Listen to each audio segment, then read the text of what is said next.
A autoimagem não é formada apenas pelo que vemos no reflexo no espelho, mas também pelo que vemos pelo olhar das pessoas.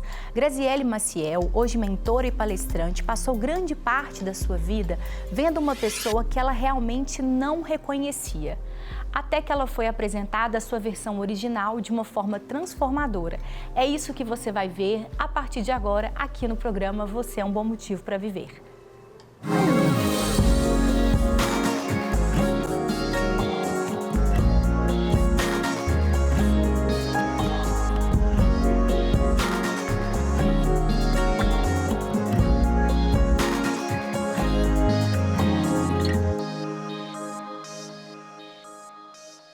Seja bem-vindo, bem-vinda mais uma vez ao programa Você é um Bom Motivo para Viver. É uma alegria te receber aqui mais uma vez.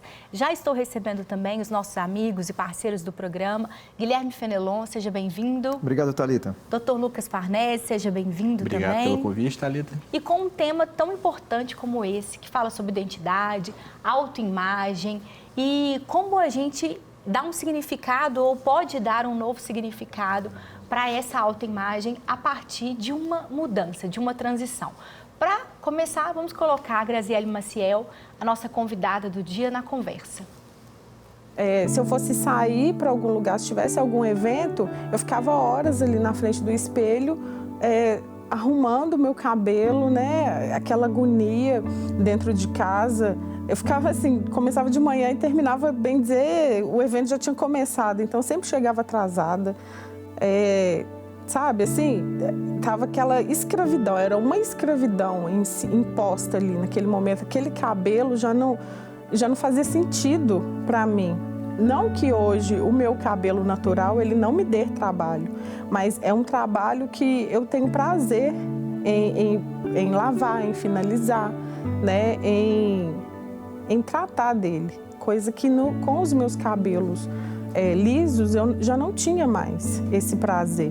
A olhar para as minhas tias, ver a textura do cabelo delas era diferente da minha, né, da minha mãe. Assim, eu pensava assim, gente, a minha família, né, uma família negra,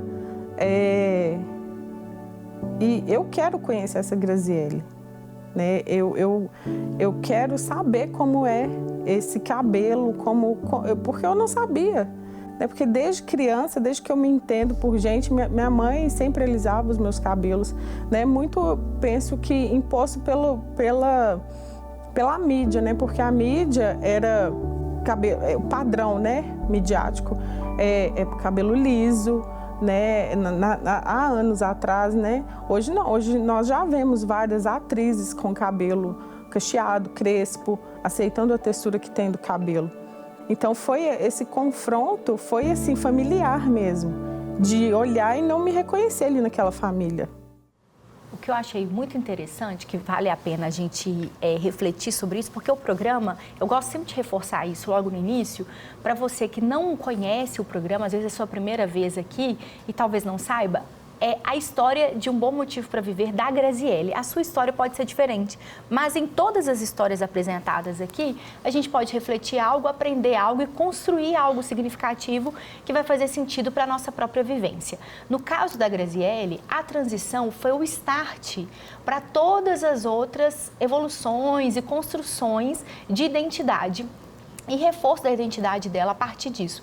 Para algumas pessoas, pode ser exatamente o contrário. Às vezes, se sentir pressionadas a fazer a transição, mas querem continuar com o cabelo como elas decidiram mudar lá atrás. Então, o que eu queria que a gente começasse a falar por que se identificar diante do espelho, se reconhecer na frente do espelho, seja depois de uma transição, seja sem transição, é tão importante.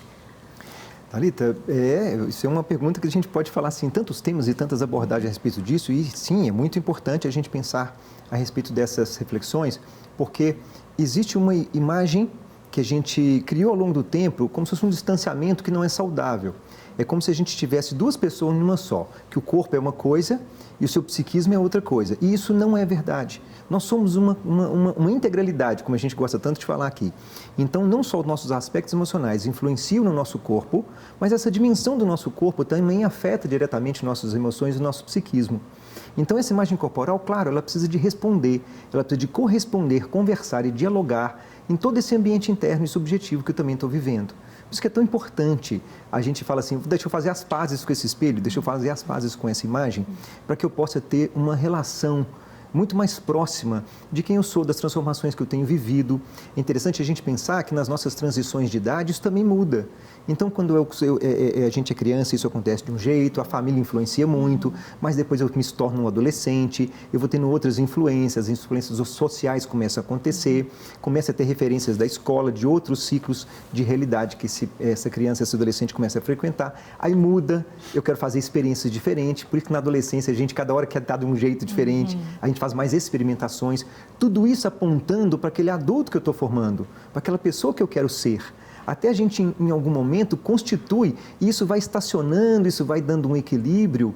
Eu chego na vida adulta com um pouco mais daquele formato, daquele estereótipo, daquela aparência que eu gostaria de ter. Algumas pessoas dão conta de fazer isso de forma melhor, outras não dão conta. E aí é necessário que haja uma intervenção, que haja muito diálogo, que entenda o que é, porque às vezes eu faço mudança de uma coisa e não era exatamente aquilo, mas é muito legal, porque às vezes uma mudança externa colabora tanto com mudanças da nossa própria eternalidade, principalmente ligadas à autoestima, ligadas a processos de vaidade. Às vezes um processo de transição capilar como esse, né, tem um efeito extraordinário. Às vezes a pessoa vai fazer uma cirurgia e essa cirurgia que vai dar esse efeito que a pessoa espera e alcança. Então, a gente fala sempre, não podemos ter uma visão genérica, mas é tão bonito a gente ver que às vezes pequenas mudanças e atitudes geram grandes resultados na vida de alguém. E no consultório, doutor Lucas, você percebe muito casos em que há uma situação mental, emocional, há ali uma complicação, um diagnóstico que foi feito recente ou já num processo de tratamento e que essa forma como a pessoa lida com a imagem dela fica muito evidente. A gente sabe de alguns transtornos, por exemplo, que há uma tendência a pessoa a realmente a puxar o cabelo, a arrancar o cabelo. Tem várias implicações que estão diretamente associadas a essa questão da imagem? Sim, tem a anorexia, que às vezes a pessoa já está magríssima, né? Num estado patológico, a pessoa ainda se acha que precisa perder mais peso, né? Então ela não enxerga, mas aí numa questão mais bem patológica mesmo. E muitas vezes o que a gente tem que fazer é ajudar a pessoa a entender que aquilo ali não compõe tanto quem ela é, né? É uma aparência, mas não é a essência da pessoa, aquilo muda, né? O nosso corpo hoje pode estar do jeito que a gente quer, mas ele vai mudar, ele vai entrar no processo de deterioração e a gente não pode se deteriorar mentalmente junto com isso, né? Às vezes a aparência não vai ficar ali do que você quer, o cabelo não vai ficar do jeito que você quer, o teu corpo, né? Porque as pessoas, elas começam muitas vezes a buscar coisas que não deviam buscar, né? Começam a usar substâncias que não deviam usar, né? Que fazem mal, que trazem outros problemas, né? Então, a gente não trazer para nível de identidade, né? Aquilo que é supérfluo, que é a aparência, né? Que é uma questão que muda, né? Que muda o tempo todo, que às vezes não vai ficar, né? Tem gente que sofre ali porque o nariz não tem determinado formato, porque o rosto não tem determinado formato, né? E às vezes o trabalho não é a gente ajudar a pessoa a ficar daquele jeito que ela gostaria, porque muitas vezes não é possível, né? Muitas vezes não é possível, a genética não permite, o corpo não permite, a circunstância não permite.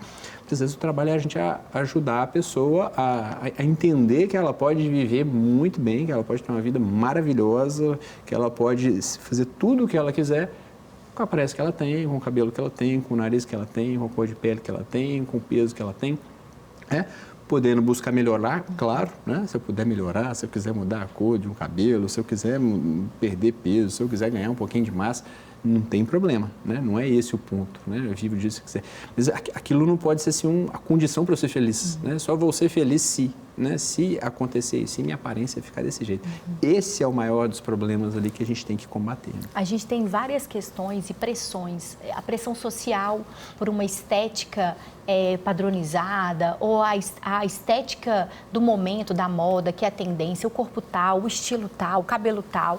A gente tem uma pressão também da própria questão da saúde. A gente tem doenças como a alopécia, por exemplo, que tem a queda do cabelo, que causa uma vergonha, né? Que causa um constrangimento para a pessoa que está passando, enfrentando. A gente tem outra doença dermatológica, a questão da psoríase, que também, dependendo do nível dessa doença, ali gera todo esse desconforto, fora o sofrimento de dores mesmo, que isso causa, dores também emocionais. Então, a gente viu que a gente pode abrir, como você disse, Guilherme, um leque de possibilidades para a gente poder interpretar e entender sobre o que a gente realmente está falando. Vamos ver como que foi o processo da Graziele em ser confrontada por essa imagem que ela não reconhecia na frente do espelho. Eu comecei a ser confrontada, né? Na verdade, comecei aquele período assim que a gente entende assim, se vê, né? Na verdade, eu me vi uma mulher negra, de comunidade, e eu muitas das vezes me olhava e não me reconhecia, né? Pelas histórias que minha mãe me contava da nossa família, né? Dos nossos antepassados e tal. E eu comecei a não me enxergar. E aí eu comecei a ter esse confronto comigo mesma, né? E aí foi quando eu decidi passar pela transição capilar, né? E assim, uma coisa assim, uma transição que duraria ali alguns meses. Eu tinha tanta sede de me enxergar, de me ver de outra forma, né? Que a minha durou um mês. A minha foi muito rápida, assim. Eu lembro que eu comecei, eu falei, a partir de hoje eu não vou mais alisar os meus cabelos, não vou mais escovar os meus cabelos. E aí eu comecei a ver que eu tinha cachinho no cabelo e tal. E eu falei, nossa, que legal. E aí eu falei, gente, eu tenho que tirar esses cachos que não estão definidos para eu poder ver a textura do meu cabelo, para eu poder sentir o que é. E foi onde eu comecei a cortar o cabelo e tal, assim, nesse período de um mês. E aí, quando eu vi o primeiro cachinho, assim, aparecendo, assim, eu falei assim, gente, é isso. O processo dela foi muito intenso, como ela destacou que foi rápido, né? Para algumas pessoas ele é muito longo, ele demora muito tempo. E a questão ali da definição do cabelo trouxe para ela também uma definição emocional também, né? Thalita, que interessante, né? Claro que vai variar de caso para caso, né? Dependendo do tratamento que foi feito, dependendo da abordagem que foi usada, as transições demoram muitos meses para serem feitas, outras são muito mais rápidas, né? Mas a gente repara que são coisas de tempos, de período, né? Hoje, por exemplo, as crianças, isso não se faz mais, né? A gente não tem visto muito isso mais. Então, são coisas de períodos, essas adaptações. E são casos distintos. Ela, por exemplo, começou a ver aquilo como uma novidade, como algo que é uma beleza que ela via. Olha que interessante, nasce de uma outra forma, tem uma outra textura, como é que eu vou cuidar disso agora? Existe uma diferença, né? Ela, como ela falou, não é que não dê trabalho, eu também tenho trabalho, mas é diferente. Agora eu tenho um prazer de fazer isso. Né? Como ela dizia, algumas coisas que a gente coloca para a nossa vida, às vezes tem essa intenção de ser, na verdade, um alívio estético e acaba sendo um peso emocional. Então, gente, eu estava refém disso, eu estava escrava de um procedimento que eu tinha que fazer cotidianamente para poder sustentar aquilo. E nós fazemos essas coisas de alguma maneira, né? Às vezes a gente cria umas estruturas ao nosso redor que sustentam alguns aparatos emocionais que eu estou achando que está sendo usado de uma forma benéfica para mim e não é. Não tá. Eu tenho que acabar desconstruindo aquilo ali, porque aquilo vai me dar um alívio enorme, né? E, doutor Lucas, qual que é o alívio que você percebe para as pessoas que lá, durante algum tratamento, seja o diagnóstico que for, que começam essas ações também de buscas conjuntas, paralelas, tipo passar por uma transição capilar, ou um outro cuidado estético, ou um outro procedimento, que a pessoa, ou mesmo uma busca por uma atividade física que também modela o corpo, que traz isso. Qual que é o impacto? A pessoa ela começa a se sentir muito melhor, né? Ela começa a se sentir muito melhor. Quando o corpo dela melhora, assim, de uma certa forma, né? São dois lados, né? A pessoa buscar ali uma melhora, um aprimoramento físico e começar, de uma certa forma, a não se importar tanto com aquilo como se importava antes, né? Porque é muito ruim a pessoa, quando ela está muito cismada, não tem estado físico que chega. A pessoa ela pode ganhar massa, ela quer mais, e ela quer mais, ela quer mais, ela quer mais. Há uma distorção mesmo, ela olha para o espelho, ela vê outra pessoa, total, outra coisa. Né? Ou então ela ganha, fica melhor, mas ela olha para o lado, tem alguém ali que está melhor ainda, né? Está com o físico melhor, né? Está na academia ali há mais tempo, né? Tem uma genética melhor, né? Por genética a pessoa ali acaba ganhando mais massa e ela fica melhor, e a pessoa olha e se acha insuficiente, né? Ela não compara com o que ela era antes, ela compara com o que o colega ali do lado é, e ela passa a querer ser aquele colega, ela passa a querer ter aquele corpo. Então, às vezes é um processo que não acaba nunca, né? Então, são duas vertentes, né? A gente ajuda ali a pessoa a buscar, ajuda ela a melhorar, ela a ter disciplina, ela a buscar ali a melhora que ela tanto quer, mas a gente ajuda ela também a se importar um pouquinho menos com isso, né?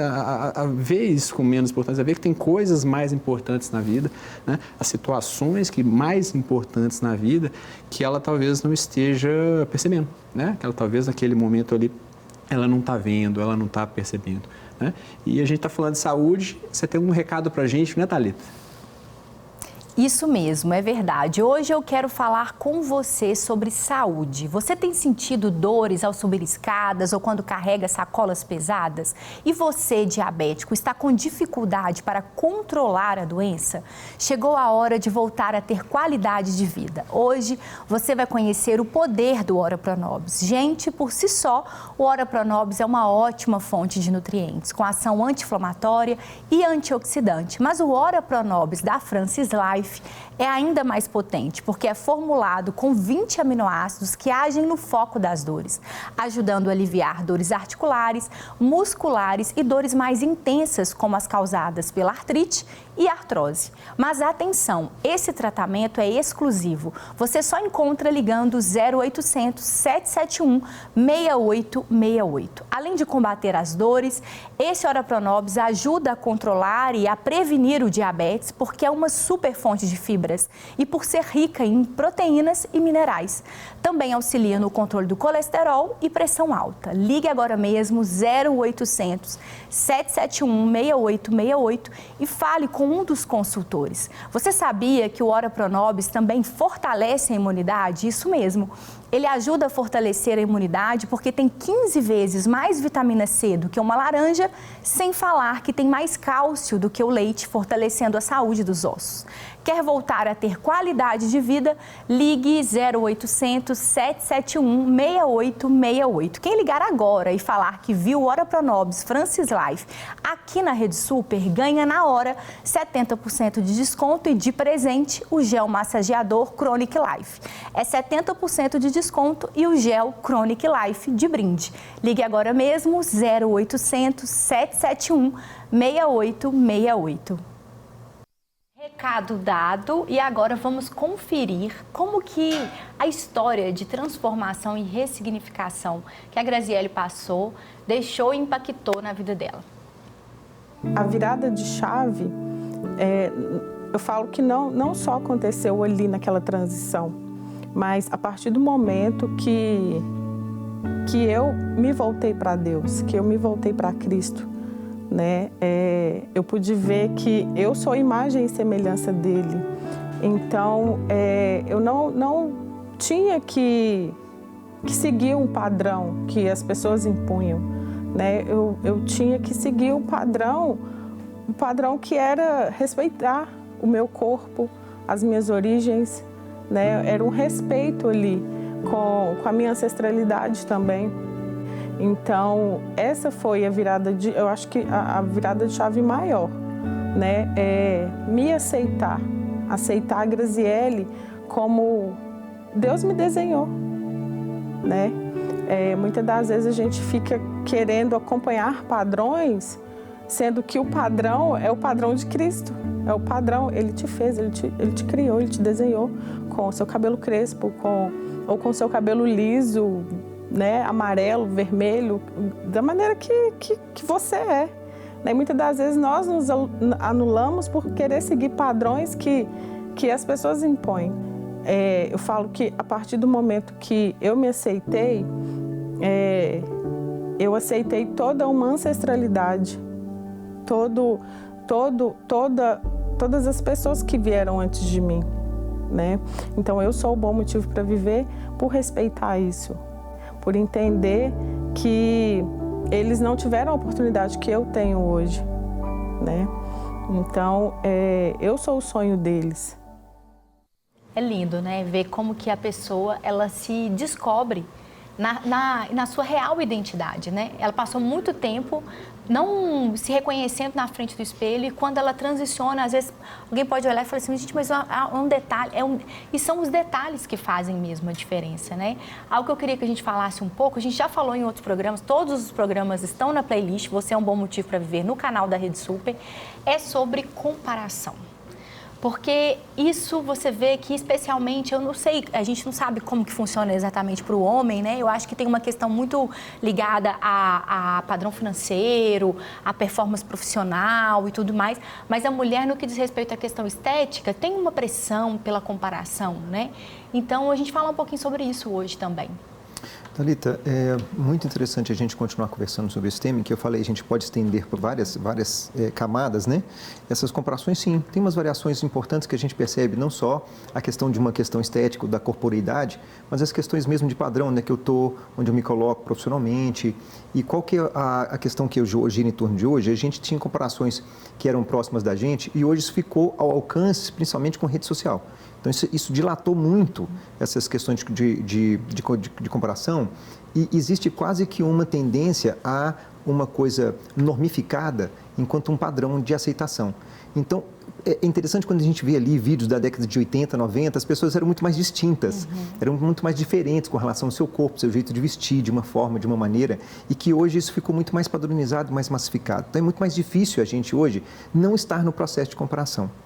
Né? O caso dela é tão bonito a gente olhar, porque especificamente é dentro de uma comunidade específica, dentro de uma condição específica. Então, quem viveu todas essas questões, principalmente as mulheres pretas que viveram essa realidade, tem histórias maravilhosas para contar dos processos de transição e como que aquilo foi importante, não só por uma questão estética. É o que ela falou, eu fui buscar reencontros com a minha tradição, reencontros com a minha ancestralidade, reencontros com essas informações que eu gostaria de acessar e de alguma forma estava meio cerceado, até por uma questão de uma imposição estética. Então, quando ela rompe com aquilo, ela não rompeu só com a questão do cabelo, ela rompeu com outras dificuldades que ela também tinha e conseguiu acessar tantas outras, né? Por isso que a gente fala que é tão bonito quando isso é possível, é muito digno também a gente respeitar quem não quer, de fazer de uma forma e aceitar essas diferenças e conseguir conviver muito bem com elas. Deus nos fez com essa diversidade, né? Um artista tão incrível como ele, que criou todas as coisas e não só nos fez criaturas, mas nos tornou filhos, né? Ela reconhece ali no seu processo de identidade a paternidade de Deus. Então, ver que, pensa, um Deus que nos fez de forma assombrosamente maravilhosa. Então, realmente assombroso. Por quê? Porque realmente é um impacto de você ser colocado diante de algo que ele mesmo diz que nos faria como imagem e semelhança dele. Pensa, tamanha diversidade, né? Um Deus tão grande, com tanta diversidade, e realmente viu que o que ele estava fazendo era bom. Então, a gente ter esse sentimento, né? Trazer isso. Doutor Lucas, a gente já está caminhando para o final. E para a gente poder encerrar, você tem alguma coisa que você quer colocar nesse programa de hoje, nesse tema de hoje, no que diz respeito à comparação, especialmente no que diz respeito aos próprios processos de tratamento? Às vezes a pessoa compara até o tratamento, né? Mas você está tomando qual remédio? E como é que é seu tratamento? Mas eu tenho depressão e meu médico fez diferente, mas foi...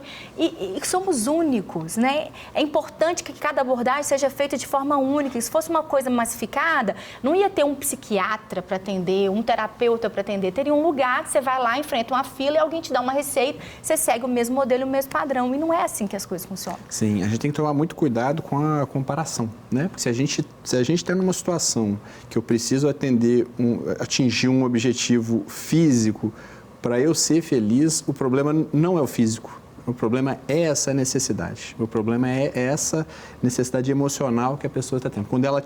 Na maioria das vezes, quando ela se conseguir atingir aquilo que ela quer, outra vai surgir.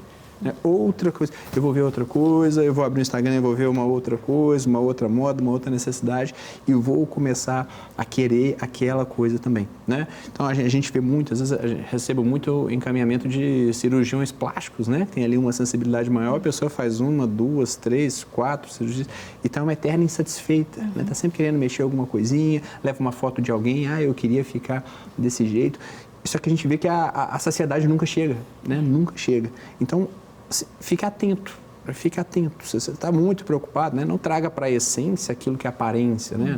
Não se defina por aquilo que por um cabelo, por um nariz, por um peso, por um biotipo, né? Não se defina por isso, tem muitas coisas mais importantes, né? A gente pode se preocupar com o nosso amadurecimento, com a nossa capacidade de amar, de perdoar, isso sim vai fazer uma diferença, isso sim vai trazer felicidade para a nossa vida, né? Como que é o cabelo, como que é o nariz, como que é... Olha, isso, o que a gente vê, né, que a gente acompanha muitas pessoas, talvez a pessoa, quando ela está ali naquele processo, ela talvez não vai ter essa percepção. Falar, não, você porque não me conhece, se eu tivesse assim, eu ia ser feliz sim.